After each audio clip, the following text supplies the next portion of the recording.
video games I played in 2020. This game is the best Keanu Reeves simulator I've ever played, and I've played Dracula. I'm here to say goodbye to all of you. I'm not a stickler for graphics, but it did rub me the wrong way that the developers didn't focus on the last gen consoles. Ah! Where are all these people coming from? It didn't really make any sense to me because when you release a new generation of consoles like the PS5 and the X Squared 2X Xbox, not everyone's going to have them from the beginning. You know, all the Xboxes and the PS5s, they've been bought up by people who've been selling them online for €1 million or so. So you can't get your hands on these consoles, and you won't be able to get your hands on these consoles for another while. At least I won't be able to. I went to my local GameStop and they wouldn't even put me on a waiting list. There's no room left on the waiting list, essentially.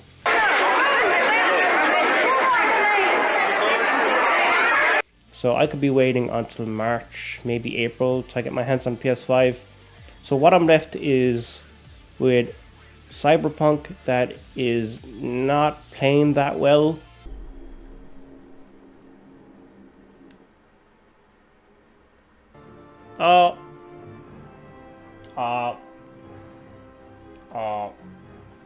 The storyline is interesting in some areas and it is fun, but what's going on? Despite the graphics not being amazing or licky good, I'm still enjoying this game. I'm enjoying the side missions. There's some interesting concepts in there. I gotta say I'm impressed by the Pokemon DLCs. There's obviously new Pokemon, there's new locations, and those locations are big. And I like the new stories in the DLC, more so the one with this Pokemon and his cute little sock legs. That quest is a lot more interesting than the other one where you're part of a dojo. That's okay. Hop is back. I hate Hop. He's a little bitch that doesn't do anything. I do hope that the next generation of Pokemon games focuses more on side quests and discovering these big locations instead of evil guy is using legendary Pokemon to destroy the world. That's been done so many times. And let's just drop the rival thing. Let's just focus on a new interesting story to tell. Hollow Knight looks very basic on the surface, but it's actually a very difficult game that can feel repetitious at times because you're running around the same areas trying to find the next challenge or area of the map to unlock. I won a crown once. When the game first launched, I won a crown, and I've never won a crown since. The main issue I have with this game is the physics. I never really feel like I'm in control of my character. I played Season 3 for an hour and then I put the game away and I haven't played it since, which is quite surprising to me because when I first played this game, I thought I was going to play this game for a long time. And when Season 2 came out, I thought it was interesting. There's a lot of new games. I thought, wow, if they keep doing this kind of stuff, I'm going to keep playing. But I slowly just lost interest in this game over time. And I don't think I'll really return to it in 2021. I'm going to make a video on Fortnite. There is a reason why I'm going to make a video on Fortnite. And I'll discuss this when I release that video. But for now, I'm just going to say I'm enjoying this game. And it needs some explanation. It's very rare that I become emotionally engrossed in a video game, but The Last of Us Part 2, it's one of those rare cases where I did. As Ellie, I was bloodthirsty. I wanted revenge on Abby for killing Joel. And during this game, it flips. You become Abby. You have to play as her. The game makes you see things from Abby's perspective, and you realize Abby's not a terrible person. She killed Joel because Joel killed her father. Is he still in the fucking building? Abby. No! Abby, don't look. Dad! Dad! No! No! By the time you visit Ellie, Ellie has become so obsessed with revenge that it's actually quite disgusting to see Ellie in this form. Eventually you begin to see things from Ellie's side again because you play as Ellie again. And it's all messed up, and it plays with your emotions, and it's a very sad game. Once I completed the story, I didn't go back and play it again on different difficulty or do any kind of timed missions or whatever there is the game. I want to leave the game as is because I don't want to live through those events again. Very good game, probably my favorite game of the year. I'm going to lump these two in together because I played them back to back. In a Xenoverse, I loved when I had to face a villain and I couldn't beat the villain because I needed to level up. So I would train and level up, and then I'd fight the villain, and it would be a close fight, but I'd win. It really felt like the show. But in Xenoverse 2, I did a side quest online, and I leveled straight up to level 40 or something. And I went and continued the story, and it was a breeze. It just wasn't as enjoyable as the first game, where I just felt like, the training paid off. This just felt too easy. The villains are the same as the first game, but they're not as interesting. What is that? Some sort of Pokemon that she's holding. I remember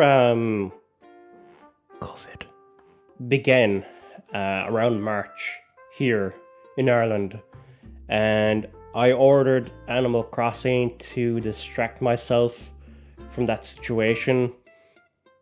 And Animal Crossing arrived on a Saturday.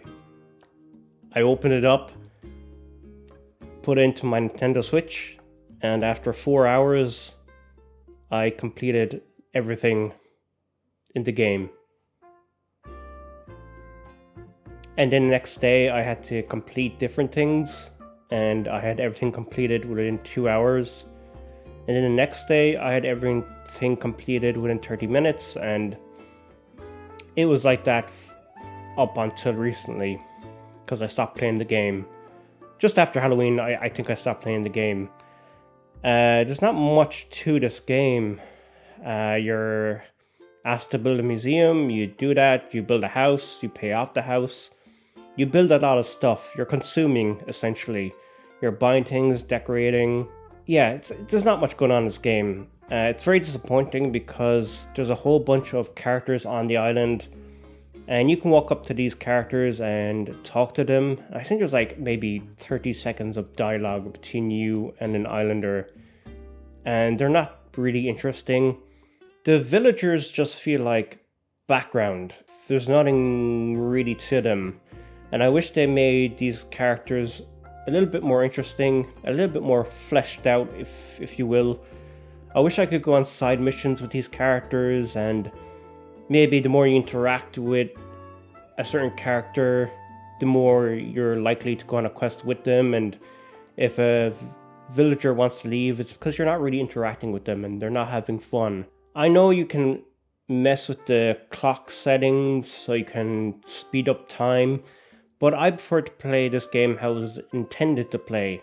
In Life is Strange, I destroyed Arcadia Bay because I really liked the relationship between Max and Chloe. It was a nice journey with both characters. It was an emotional one. So when it came to Life is Strange 2, I was expecting the same type of experience, and it wasn't. In Life is Strange 2, I would gladly grab Sean and Daniel and just toss them away into the storm because I don't care about these characters. They're not pleasant to be around.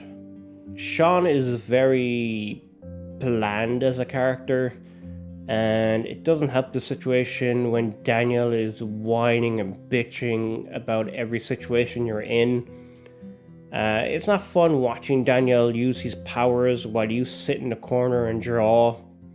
I completed Life is Strange over 4 days. I kept downloading each chapter as I went along. I haven't completed this game yet, and that really reflects how I feel about it. Oh dear, oh god, no, no, no, no! It took me a year to complete Red Dead Redemption 2 because the map is so big and there's so many interesting locations. I've often spent hours just getting lost and exploring. I remember I was on my horse and I stopped. I looked around and I just took in the vistas. It was such a simple moment, but it just shows you how impressive this game is. When Arthur died, it was a very sad time. Next to The Last of Us 2, this game really had an emotional impact on me.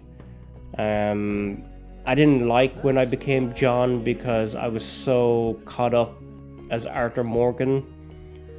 And when I became John, I put the game down for a while because I said, I can't play as this guy. I don't like him. He's not Arthur. When I picked this game back up and continued as John, I came to really like John and his family. I was really happy with the ending, and I put the game away and I said, wow, at least someone had a happy ending in this game. And I went onto Wikipedia and read that this was actually a prequel. I actually thought Red Dead 2 was a sequel to Red Dead. Now, I never played Red Dead, and that's the reason why I thought Red Dead 2 was a sequel. But no, it's a prequel, and Johnny's family end up dead, and except for Jack. I think Jack lives, I'm not sure. But John dies. Abby dies. This game is just miserable. It's a miserable game. I know what you're thinking. Among Us. You're gonna say some good things about Among Us. No. No. Because here's my experience with Among Us. I enter a lobby. Everyone starts typing start, start, start, start, start, start, start, start, start. Sometimes it can take maybe 5 to 10 minutes to actually find a game to play. And when I start a game, the first thing that happens is emergency meeting. Now, I haven't even walked 3 steps and this happens. And the meeting begins. No one says anything. But everybody starts voting. And someone gets eliminated who's not the imposter. This defeats the purpose of the game. You're meant to go and do your tasks, and then you call an emergency meeting if you're sus of someone. So let's say I'm yellow, because I got a yellow hoodie on. Now I'm doing a task, and I see Cyan. Cyan is just standing in the corner. He's not doing anything. He's not doing a task. I'm sus. So I called a meeting because I think Cyan is the imposter because he's just standing there and not doing anything. What's he up to? I don't know.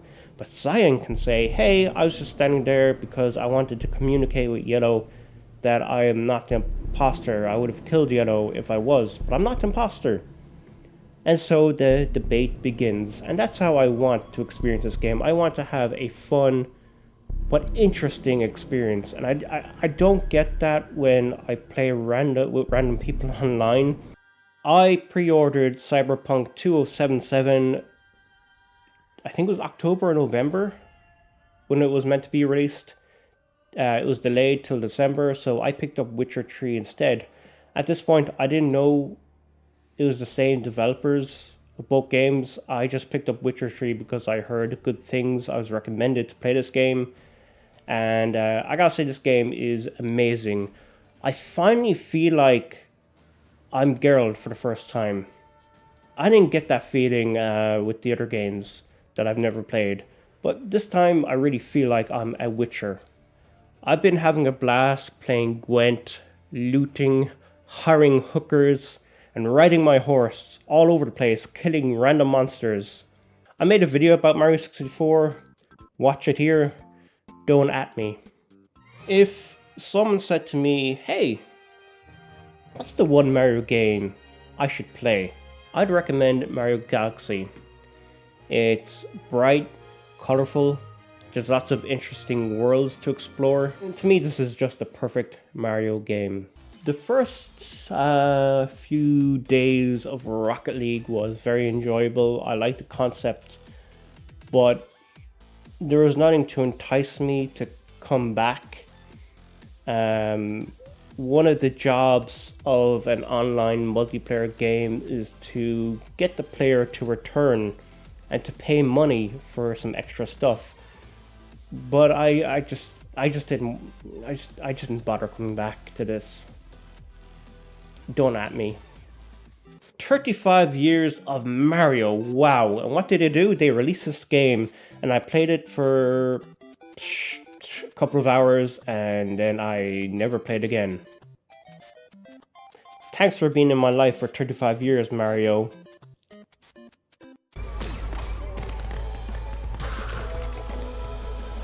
I can't say I enjoyed this game. I completed this game out of principle.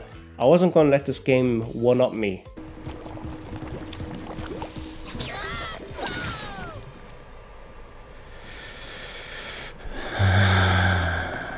But it was just one of the most infuriating games I've ever played. Oh, my patience is being tested. And they actually put like a death counter up on the screen just to show you how many times you've died. I don't think this should be done if they ever make a Crash 5. I do like the environments and the inverted modes. Some of those look beautiful. Playing as different characters, you know, that was different. Just don't make this game as difficult next time because it doesn't make the game fun. It just doesn't. The Mega Man series has been great at balancing that difficulty level. Some levels are very difficult, but not the whole game. Mega Man 8, there was points where I felt like I was going to, yes, break the controller in half. But when I completed a stage, I felt euphoric. I felt like I accomplished something. The game doesn't feel like it's trying to punish you. I think that's the difference between Mega Man and Crash.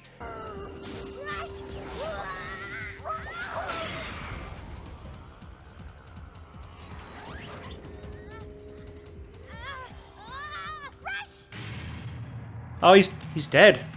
These graphics look amazing. Wow.